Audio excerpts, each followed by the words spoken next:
EA Sports. It's in the game.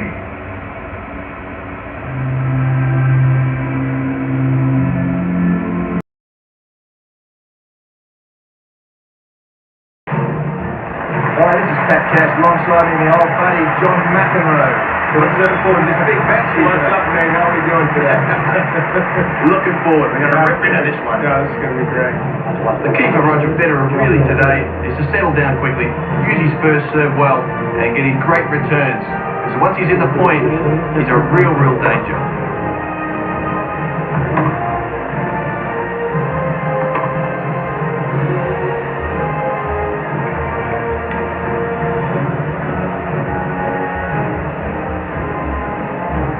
Federer a choisi de servir. Reprise.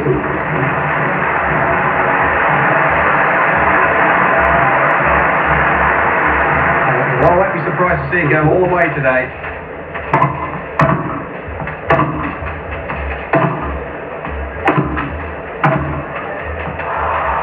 Well, that's a great cross-court forehand winner.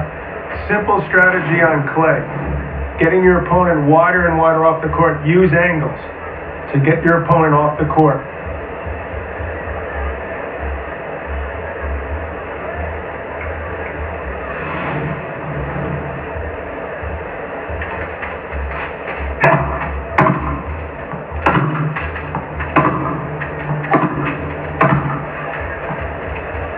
Oh, Roger Federer. It's just incredible, this guy. Well, players down left 30. What do you do now? Do you go for even more? Take something off it? Stay back? Do you switch gears that fast?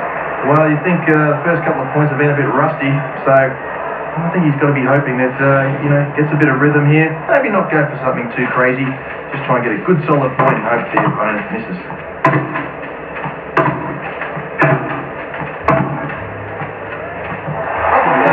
Cross-court forehand winner. Thinking he might be going for something on the serve.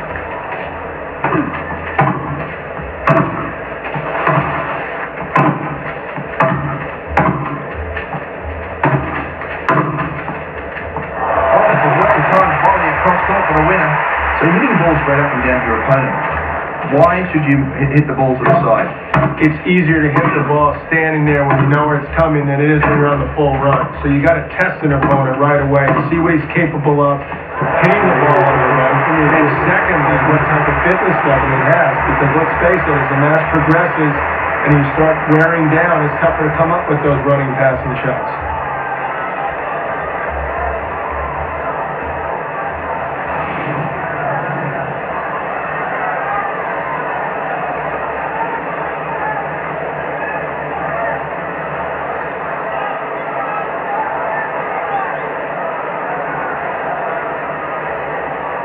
Back at the start of the game.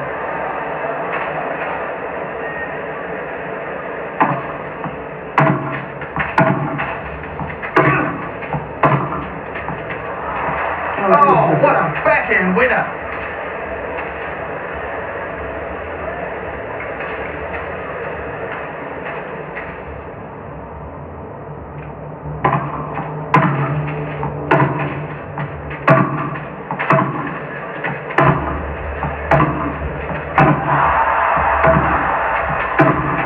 Well, he can't afford too many forehands into the net like that.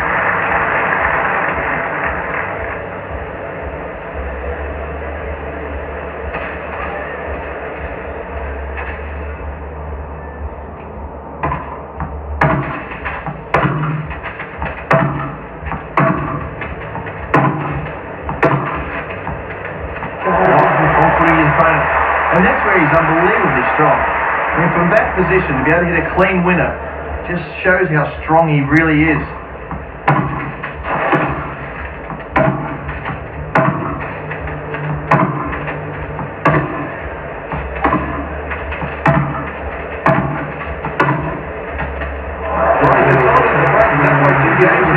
Hold on, of course he will grab this set.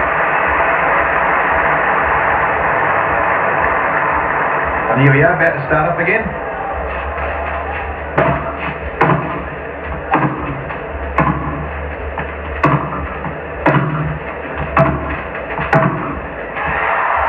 Oh, the backhand, what a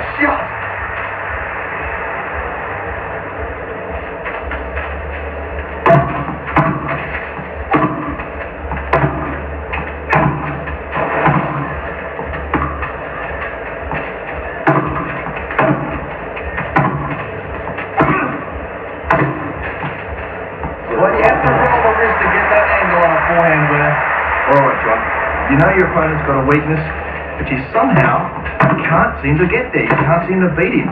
What's the option to do? Well, give him credit for masking it, or give him credit for minimizing it and running around it. You've got to open up the court a little bit so that weakness is exposed and easier to attack. That's when you move in for the kill.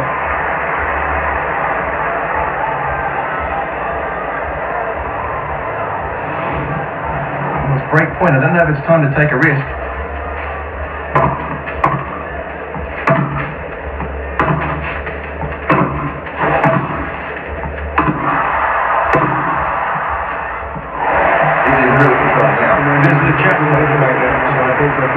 He needs to do now is psychologically get himself ready for the next set.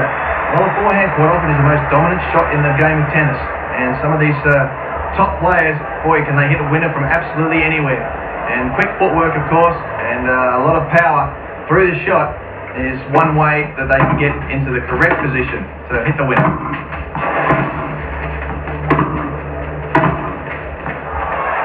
Oh, he's got lots of power. What a cross-court forehand winner. All right, Mac, what's the pros and cons of attacking the net? I know you love this stuff. Well, I love this. Obviously, you too. But you need to get into net and position yourself well. Arthur Ashe used to tell me, cover the line. Cut off that angle, so if the guy goes cross-court, you can just stick your racket out. Sometimes you need to hit the approach softer to give you more time to give yourself that position. Sometimes you need to try to rip the winner to end the point.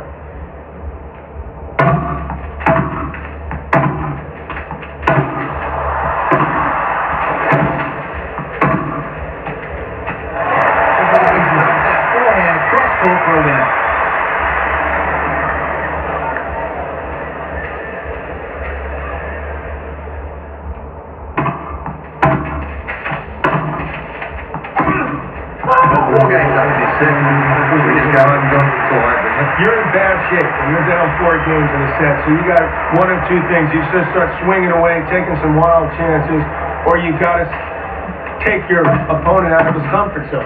Well, he's been playing poorly, and well, it shows on the scoreboard. 4 love down. It's a disappointing effort. I know he thought he'd do better, but to lose serve the first 2 times you play here and get down 4 love, now all of a sudden you're worried you're going to get the old bagel in the first set. 6-0 doesn't look too good in the scoreboard, and you start hanging the head a little bit.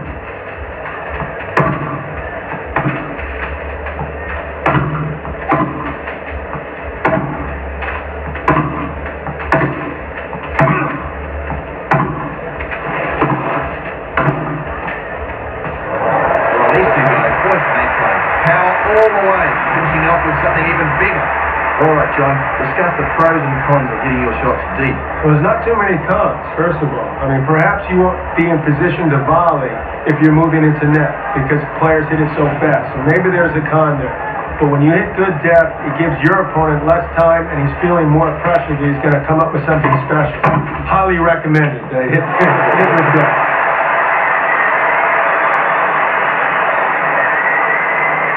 Crucial break point serve has to be accurate.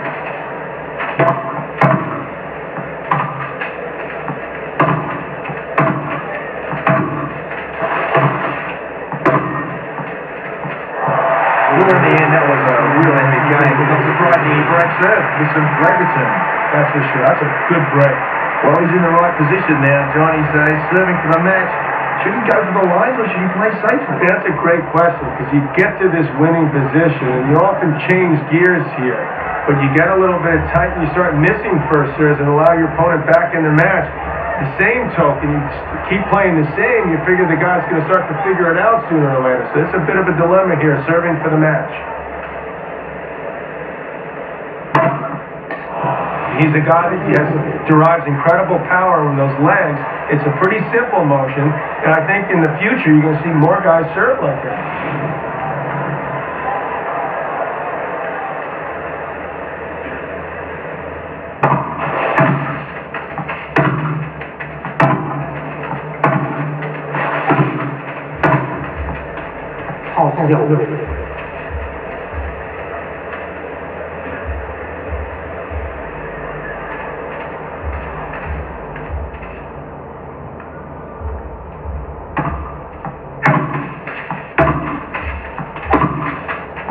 Bad mistake. miss hit that back in altogether.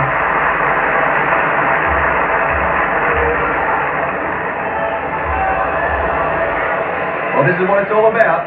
Match point.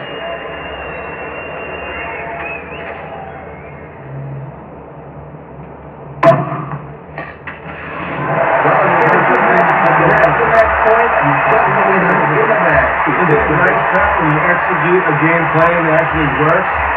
This was nice to see from this guy right here. He played well. It looked like he really knew what he wanted to do out there, and he was able to play up to his capabilities. That is a very satisfying feeling. Well, that's about all we have at the French Open in the lovely Court Philippe Chatrier. For John McEnroe, I'm Pat Cash saying goodbye for now.